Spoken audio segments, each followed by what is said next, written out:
Penguin Random House Audio presents The Music Shop by Rachel Joyce. Read for you by Stephen Hartley. There once was a music shop. From the outside, it looked like any shop in any back street. It had no name above the door, no record display in the window. There was just a homemade poster stuck to the glass. For the music you need. Everyone welcome. We only sell vinyl. If closed, please telephone. Though after that, it was anyone's guess, because along with more happy exclamation marks, the only legible numbers were an 8, that could well be a 3, and 2 other things that might be triangles. Inside, the shop was cram-packed, boxes everywhere, stocked with every kind of record in every speed, size and colour, and not one of them classified. An old counter stood to the right of the door, and at the back, 2 listening booths towered either side of a turntable, more like bedroom furniture than regular booths. Behind the turntable sat the owner, Frank, a gentle bear of a man, smoking and playing records. His shop was often open into the night, just as it was often closed into the morning. Music playing, coloured lamps waltzing, all sorts of people searching for records. Classical, rock, jazz, blues, heavy metal, punk. As long as it was on vinyl, there were no taboos. And if you told Frank the kind of thing you wanted, or simply how you felt that day, he had the right track in minutes. It was a knack he had, a gift. He knew what people needed, even when they didn't know it themselves. "Now why not give this a try?" he'd say, shoving back his wild brown hair. "I've got a feeling. I just think it'll work." There was a music shop. Side A, January 1988. Chapter 1. The Man Who Only Liked Chopin. Frank sat smoking behind his turntable, same as always, watching the window. Mid-afternoon, and it was almost dark out there. The day had hardly been a day at all. A drop in temperature had brought the beginnings of a frost, and Unity Street glittered beneath the streetlights. The air had a kind of blue feel. The other 4 shops on the parade were already closed, but he had put on the lava lamps and the electric fire. The music shop was warm and colourfully lit. At the counter, Maud, the tattooist, stood flicking through fanzines, while Father Anthony made an origami flower. Saturday Kit had collected all the Emmylou Harris and was trying to arrange them in alphabetical order without Frank noticing. "I had no customers again," said Maud very loud. Even though Frank was at the back of the shop and she was at the front, there was technically no need to shout. The shops on Unity Street were only the size of a front room. "Are you listening?" "I'm listening." "You don't look like you're listening." Frank took off his headphones, smiled. He felt laugh lines spring all over his face, and his eyes crinkled at the corners.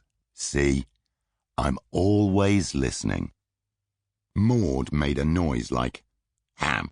Then she said, "One man called in, but it wasn't for a tattoo. He just wanted directions to the new precinct." Father Anthony said he'd sold a paperweight in his gift shop. Also a leather bookmark with the Lord's Prayer stamped on it.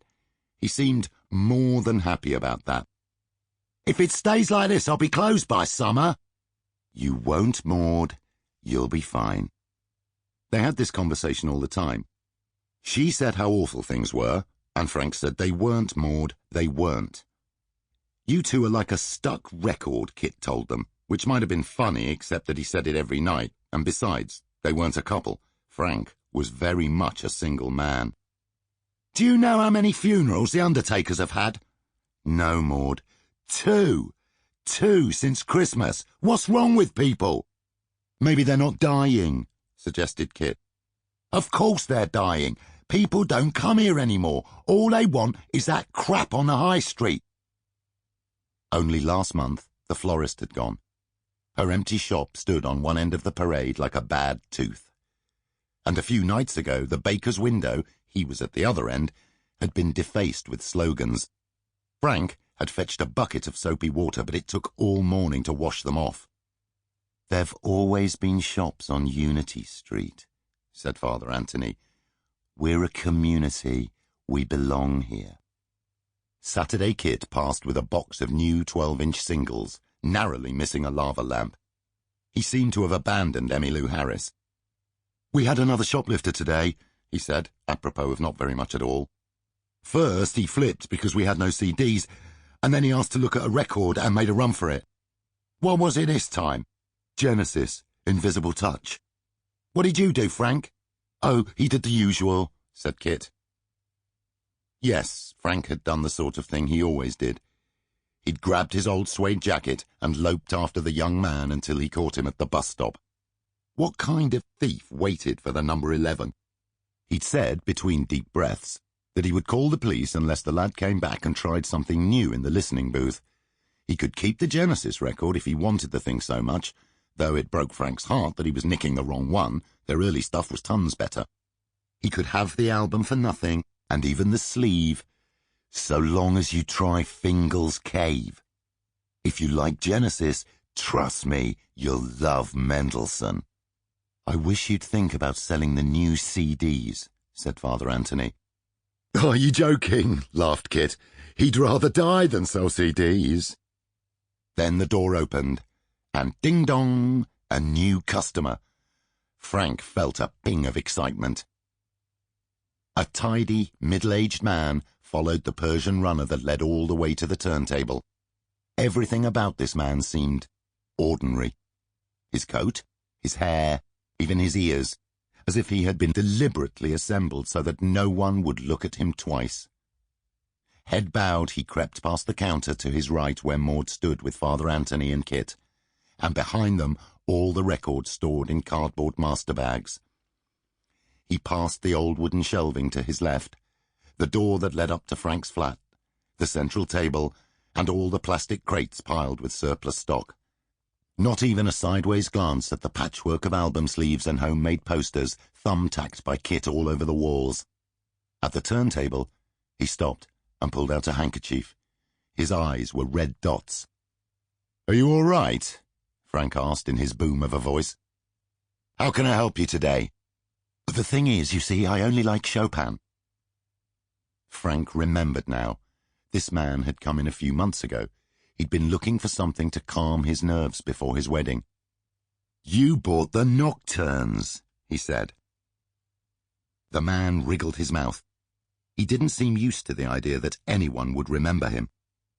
"I've got myself in another spot of difficulty. I wondered if you might find something else for me." He'd missed a patch on his chin when he was shaving. There was something lonesome about it, that scratchy patch of stubble all on its own. So Frank smiled, because he always smiled when a customer asked for help.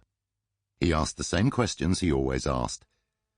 Did the man know what he was looking for? Yes, Chopin. Had he heard anything else that he liked? Yes, Chopin. Could he hum it? No, he didn't think he could. The man shot a look over his shoulder to make sure no one was listening, but they weren't. Over the years, they'd seen everything in the music shop. There were regular customers, of course, who came to find new records, but often people wanted something more. Frank had helped them through illness, grief, loss of confidence and jobs, as well as the more everyday things like football results and the weather. Not that he knew about all those things, but really it was a matter of listening. He had endless patience. As a boy, he could stand for hours with a piece of bread in his hand, hoping for a bird. But the man was gazing at Frank. He was waiting.